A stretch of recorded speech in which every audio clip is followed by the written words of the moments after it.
J'arrive à Villefontaine au printemps. Maman nous dit que la nature nous ferait un peu de bien. Petite, fragile, silencieuse et solitaire. Villefontaine est une petite fille, moi aussi. Le fond de l'air est frais et tout y est nouveau. Les fourmis, les crapauds, les oiseaux et tout le reste aussi. Ensemble, on découvre le monde et avec son œil attendri, elle nous raconte tout, de ses fruits et de leurs corbeaux, et m'appelle par toutes sortes de noms. Ma figue, ma loutre, ma chatte, ma lune. Elle a la tendresse et le calme de l'enfance tranquille. Villefontaine est une petite fille ou bien encore un petit garçon. C'est un oiseau qui ne se pose pas assez de questions, qui vole à travers champs, forêts, passages piétons et construit des cabanes de rire et de vent frais.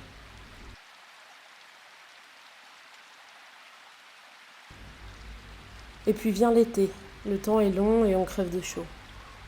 Villefontaine est une adolescente que personne ne désire, que tout le monde connaît. On n'a pas le droit à l'anonymat sur des terres si petites. Et quand elle s'endort, ne nous laisse que ces petits étangs vaseux pour nous occuper et nous rafraîchir.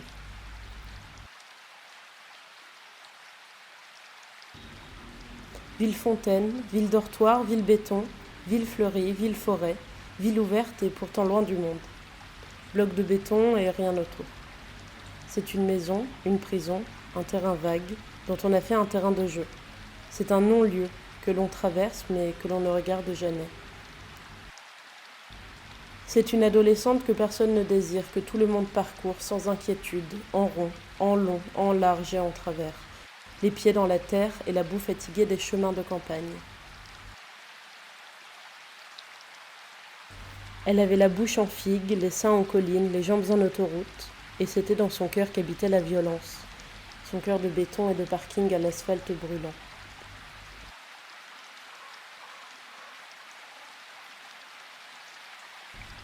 Elle porte dans ses bras, en automne, les crapauds ducs, les renards écrasés sur le bord des chemins et l'arrivée des chiens. Et puis nous aussi, un peu, toujours à bout de bras, toujours à demi-mot. Villefontaine est une femme qui ouvre sa porte aux chiens, aux loups, aux requins et aux vautours, et qui la ferme au nez de ceux qui viennent y chercher le repos.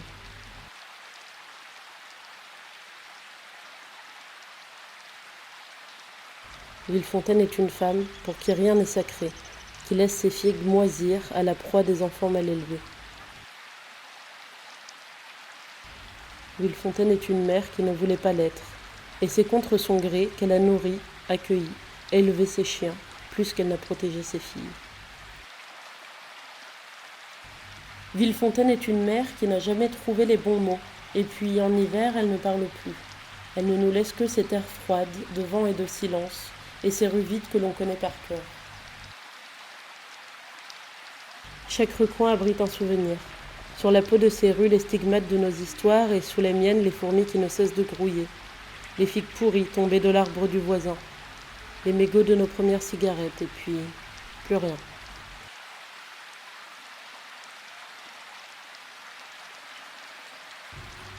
Villefontaine est une mère, bourreau et victime, maison du calme et de la colère, maison du rien, du silence, d'un silence sans paix.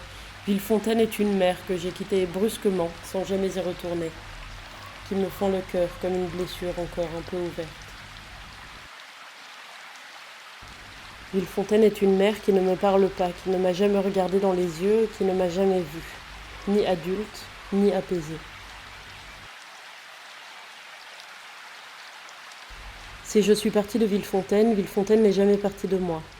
J'ai pas beaucoup changé, j'ai juste eu sa colère.